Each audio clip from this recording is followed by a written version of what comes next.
अस्सलाम दोस्तों, 9 साल, 2 इलेक्शंस और मुल्क की तकदीर बदल गई। हम बात कर रहे हैं सन 1937 के इलेक्शंस की और 9 साल के बाद 1946 के इलेक्शंस की, जिसने मुल्क या यूँ कहिए कि इस पूरे हिंदुस्तान के रीजन की तकदीर बदल कर रख दी। मुल्क में मॉरली मिंटो रिफॉर्म्स के तहत कई सीट्स मुसलमानों के लिए रिजर्व कर दी गई थी।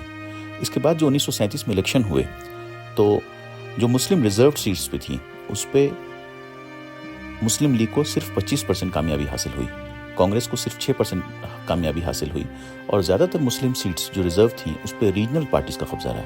रीजनल पार्टीज़, बहुत सारी रीजनल पार्टीज़ थी, जैसे मसलन सिंध यूनियन पार्टी, पंजाब में अलग पार्टी, अहरार पार्टी, मुस्लिम इंडिपेंडेंट पार्टी, मुस्लिम यूनियन पार्टी, इस तरह की कई पार्टीज़ थी, रीजनल पार्टीज़, जिनका कब्जा रहा। कांग्रेस को सिर्फ 6% मिले, मुस्लिम लीग को मिले 25%। बिहार का इलेक्शन देख लें, बिहार के अंदर में तो पहली 40 सीट्स मुस्लिम्स के लिए रिजर्व थी, जिसके अंदर में 20 जो है मुस्लिम इंडिपेंडेंट पार्टी को मिली, 7 मुस्लिम यूनियन पार्टी को मिली, 4 कांग्रेस को मिली, कुछ अहरार पार्टी को मिली, कुछ इंडिपेंडेंट को मिली। और यहाँ तक ये हालत हुई कि ये सेकंड जो लार्जेस्ट पार्टी बनी वो मुस्लिम इंडिपेंडेंट पार्टी बनी और 3 महीने के लिए मोहम्मद यूनुस के अंदर में एक नई गवर्नमेंट बनी, यानी पहले जो सीएम बने वो बैरिस्टर मोहम्मद यूनुस बने। लेकिन मुस्लिम लीग को 0 सीट्स आई बिहार से। ये बड़ी इंटरेस्टिंग बात है सोचने की कि 1937 के अंदर में मुसलमानों बिल्कुल मुस्लिम लीग को उन्होंने नकार दिया, 0 सीट्स बिहार के अंदर में, और सिर्फ 25% ऑल ओवर इंडिया से, जिसमें भी मेजॉरिटी सीट्स बंगाल में आई थी उनकी, क्योंकि मुस्लिम लीग का जो फाउंडेशन था वो बंगाल से था। खैर, अब आइए बात करें 1946 के इलेक्शंस में। सारी चीज़ें बदल गई, सारी इक्वेशंस बदल गई। 1946 के अंदर में जो टोटल 1585 सीट्स पे चुनाव हुए उसमें 923 पे तो कांग्रेस जीती।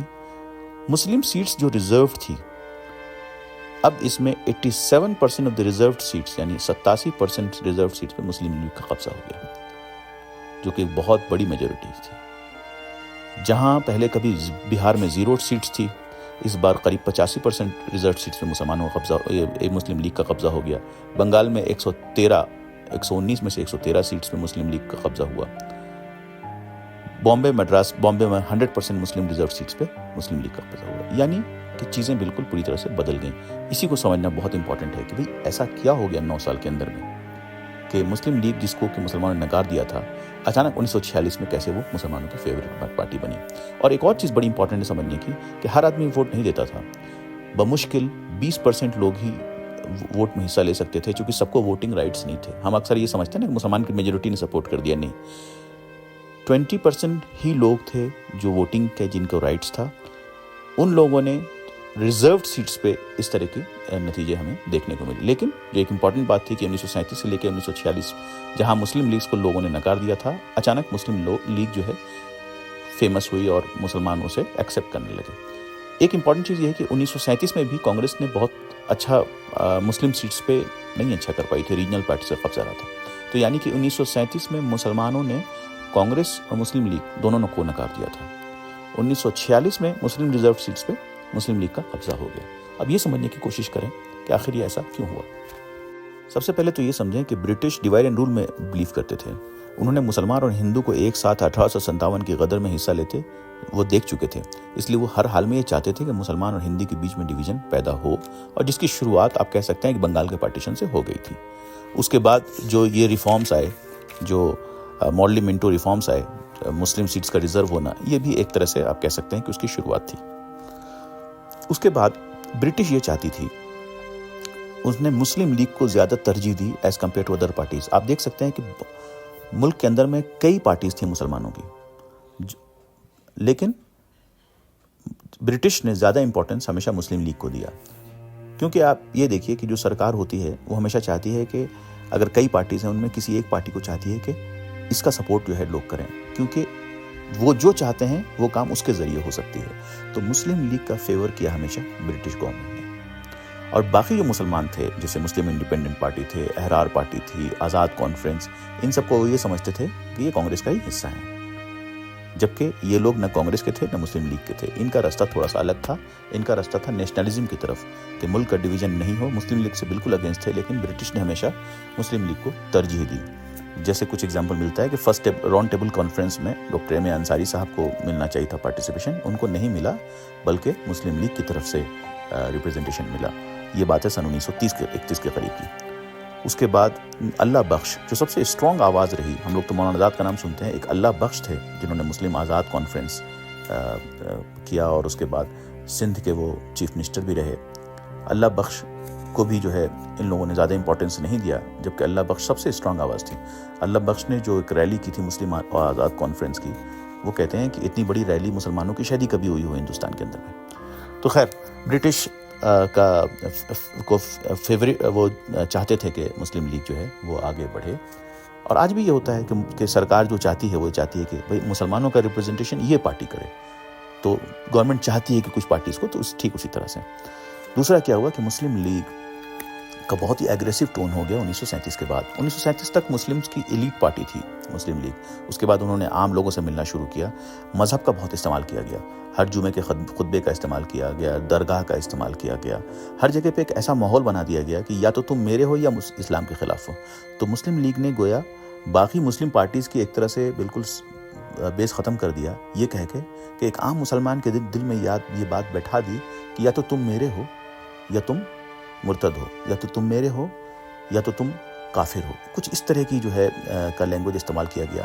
دوسرا, مسلم لیگ کے اندر میں ایک آرمڈ گروپ تھا جو کہ جس نے حملہ کرنا شروع کر دیا لوگوں پہ. ہر نیوٹرل آواز کو دبانے کے لیے بڑے بڑے مولانا, بڑے بڑے ریلیجیس فیگرز جو کہ پارٹیشن کے خلاف جو بولتے تھے, ان سب پہ حملے ہوئے.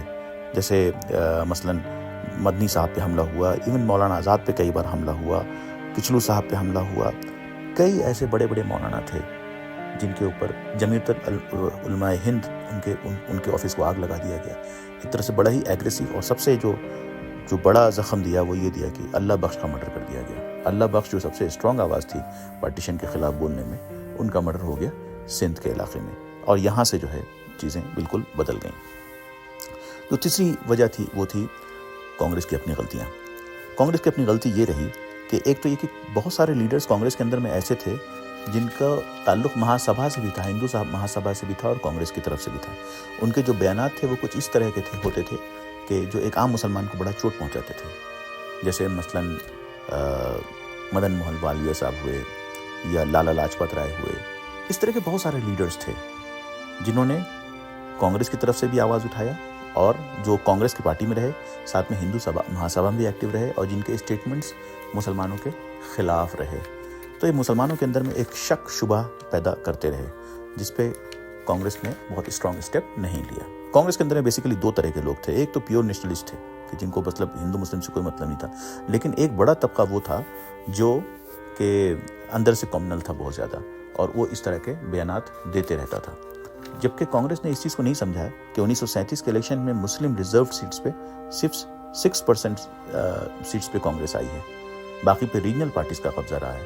تو انہیں یہ چاہیے تھا کہ ریجنل پارٹیز کو اپنے کانفیڈنس میں لیتے, لیکن ویسا بھی نہیں ہوا. مثلاً 1937 میں محمد یونس کی گورنمنٹ بنی, اور 3 مہینے کے بعد پھر کانگریس کی گورنمنٹ بنی, لیکن اگر کانگریس چاہتی تو محمد یونس کو ساتھ میں لے کے ایک اچھا میسج دے سکتی تھی, جہاں پر یہ ایک بڑی بھول ہوئی کانگریس سے. چوتھا پوائنٹ یہ رہا کہ ایک تو یہ کہ پولرائزیشن اپنے پیک پہ تھا, اور جو کانگریس پارٹی کا جو ایٹیٹیوڈ تھا باقی مسلمانوں کے لیے وہ اتنا اچھا نہیں تھا. کانگریس لیڈرشپ کے اندر میں ایک بڑی لابی ایسی تھی جو چاہتی تھی کہ بٹوارہ ہو ہی جائے تو بہتر ہے, اور وہ اس پارٹیشن کے خلاف بہت زیادہ آواز نہیں اٹھا پاتے تھے.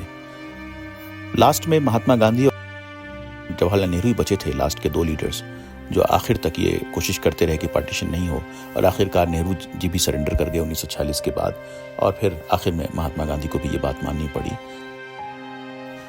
اور آخر کار اس کا نتیجہ یہ ہوا کہ کلیم عزیز صاحب کو وہ شعر یاد آتا ہے کہ یہ پکار سارے چمن میں ہوئی, وہ سحر ہوئی, وہ سحر ہوئی, میرے آشیاں سے دھواں اٹھا تو مجھے بھی اس کی خبر ہوئی. سب سے بڑا سبق ہمیں یہ ملتا ہے کہ ہم سوال نہیں پوچھتے ہیں کیسے ہوگا, کیوں ہوگا, اس کی فیزیبلٹی کیا ہے, کیا یہ پاسبل ہے, کیا یہ ہمارے فائدے کے لیے ہے, ابھی تو ایسا ہے, 50 سال کے بعد پکچر کیا ہوگی. ہم سوال کرنا سیکھیں, ہر اس انسان سے جو ہمیں آ کے ورغلائے اس سے ہم سوال کریں. فیزیبلٹی, فیوچر, پلاننگ, ایکسیکیوشن, ان سارے چیزوں کے سوال ضرور پوچھیں. بس یہی مقصد ہے اس کہانی کو سنانے کا. شکریہ.